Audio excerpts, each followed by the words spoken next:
Finally, Ray Fisher, Cyborg's actor, gave us more information on the terrible, not-so-great things that happened under Joss Whedon on the reshoots for the Justice League movie. Also, we got a fabulous update that Whedon will never ever touch a DC film again, so let's celebrate.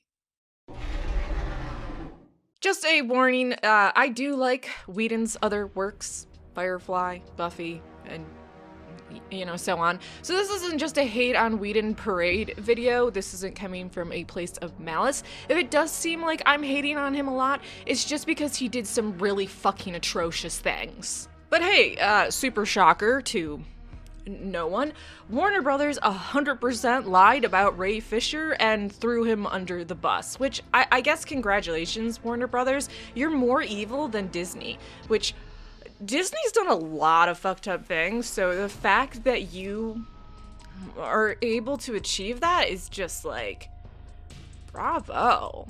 God, I hate Warner Brothers so bad. I wish they weren't in control of the DCEU.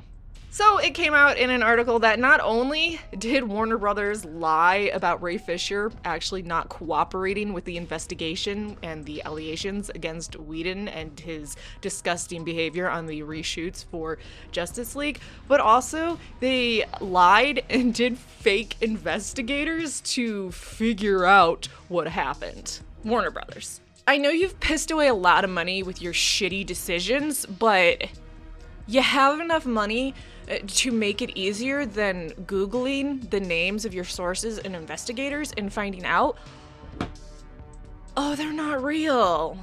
Come on. That's some rookie shit. And if you're wondering, they did absolutely smear Ray Fisher, and the response was, it was an emotional reaction to what Fisher was saying. No. The people you put in charge of your HR, your communications, they don't get to have emotional responses. They're paid to be professional. Warner Brothers, you're really lucky I'm a super DC fangirl. Otherwise, I'd do something ethical like boycott your movies, which I won't do because, one, it's not going to do anything, and two, I'm a DC fangirl. So in general, I encourage you to read the entire article. It is fairly long, just, forewarning, but the general gist of it is they stripped away his backstory, gave him some very uncomfortable stereotypes for a black man, and also took away a lot of his angst and made him smile more because, quote, they couldn't have an angry black man on screen. What? Listen, you can probably tell I'm not black, so I don't know what it's like to be a black man and be told, hey, you gotta smile more because you can't have the angry black man trope, but I do know what it's like to be a woman and to be told by men, oh, you need to smile more, or smile in public, and how absolutely infuriating it is, and how you just want to punch them in their goddamn jugular. So I would imagine for a black man, it would be a similar response. Go fuck yourself.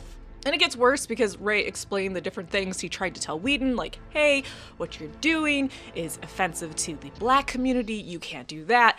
And Whedon told him, look, I don't like to take notes from anyone, not even Robert Downey Jr., and just shut him down. And when Ray tried to complain, he was told by others working on the film, don't make Josh mad. Josh will...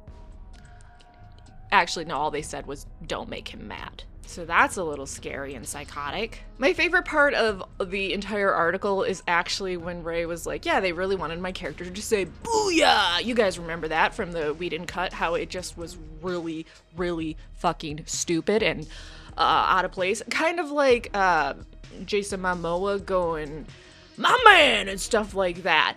It was actually reworked in the Snyder cut where it actually made more sense and wasn't so cringy, but thankfully Snyder cut out the booyah. But anyways, sorry, I really didn't like that. It's because the animated and the Teen Titans Cyborg says it, so they're like, oh yeah, it has to be in the film, even though it's not in any other iteration of Cyborg. And when he was like, hey, doesn't really fit with my character, I don't know why we're doing this, he was explained to, what if the CEO of AT&T has a child that's expecting you to say booyah?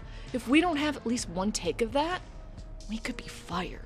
You might think that's ridiculous, but keep in mind there have been a lot of leaks from CEOs of film companies where they're like, okay, we have to have at least one mention of Twitter because, you know, people like to tweet. That's what the kids are doing.